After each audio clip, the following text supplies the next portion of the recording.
Hello everyone, welcome my 3S lawn electrical work. Friends, आज का जो टॉपिक है आपका LMRSB 851 है। उसका जो आपको स्कैनिंग रोलर और कैलेंडर रोलर, स्कैनिंग रोलर और कैलेंडर रोलर किसको बोलते हैं? स्कैनिंग जो आपका होता है वो फीड का होता है, और कैलेंडर रोलर जो है आपका डिलीवरी है। उसको कैलिब्रेशन कैसे करते हैं उसके बारे में आज आपको मैं समझाऊंगा। तो हम पहले चलते हैं डिस्प्ले में। जो आपका डिस्प्ले में रहता है सेटिंग रहता है, वो सेटिंग क्या होता है? जो ऑल सेटिंग रहता है, ऑल सेटिंग में आने का आपका जो ऑटो लिबरर है वो ऑफ कर देने का, पासवर्ड डाल के। मैं ऑटो लिबरर को ऑफ किया। ऑटो लिबरर ऑफ करने के बाद आपका जो आता है स्लाइबर मॉनिटर को भी ऑफ कर देने का, ऑफ कर दिया मैंने। उसके बाद क्या करने का, आपका जो ऑल सेटिंग में आएगा आपका कैलिब्रेट जो दिया है वो कैलिब्रेशन का वो ऑन करने का, ऑन किया।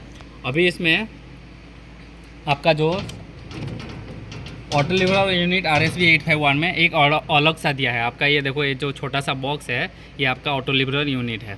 आप इसके थ्रू से स्पीड टेस्ट भी कर सकते हो। तो हम चलते हैं अभी क्या कैलिब्रेशन ऑन किया तो प्रोसेस क्या होता है स्कैनिंग रोलर का, तो उसके बारे में आपको समझाता हूँ। जो आपका ये स्कैनिंग रोलर है, स्कैनिंग रोलर का ये सेंसर है, और ये जो आपका है एम्पलीफायर यूनिट, जो इसके थ्रू से आप वोल्टेज अप डाउन कर सकते हो, सेटिंग कर सकते हो। तो प्रोसेस क्या है, आपको कैलिब्रेशन का गेज कैसे डालते हैं, कैसे क्या करते हैं वो बताता हूँ।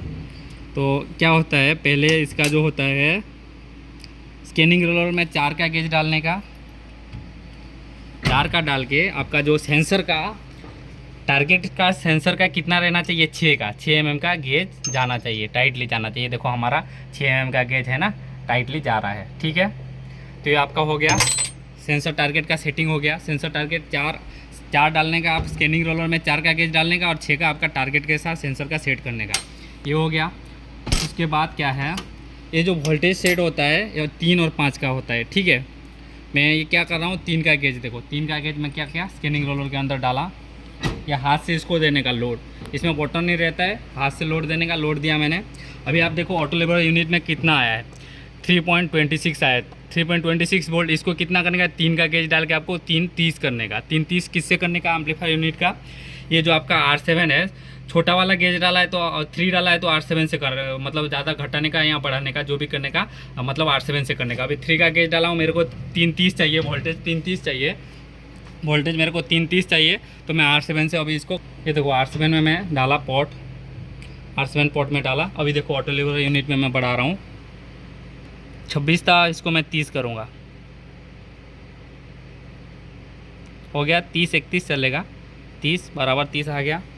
अभी क्या है, 3 का निकाला मैंने, अभी डालूँगा 5 का। ये देखो मैं 5 का डाला, अभी लोड दिया, हाथ से ही लोड दिया। अभी वोल्टेज आ रहा है 668 आ रहा है। तो इसको कितना करने का, 5 का गेज डाल के आपको 670 करने का, और 3 का डाल के आपको 330 करने का। तो 670 करना है मुझे। अभी ये जो 670 करोगे, ये R9 जो बड़ा वाला है, बड़ा वाला पोर्ट से बढ़ाने का इसको, छोटा वाला गेज डालोगे तो छोटा।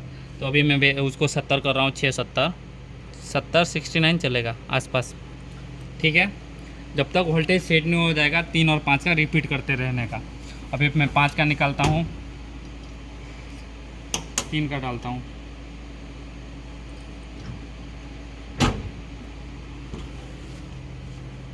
तीन का डाला, 330-31 चलेगा। अभी 5 का डाल रहा हूँ,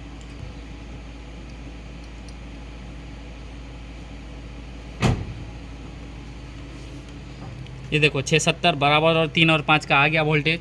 तो 3 और 5 करने के बाद रिपीटेड जब वोल्टेज आ जाएगा बराबर दोनों का, तो क्या करने का, 4 का गेज डालने का। 4 का गेज डालने के बाद 5 वोल्ट आना चाहिए। तो मैं अभी 5 को हटा के 4 का गेज डालता हूँ,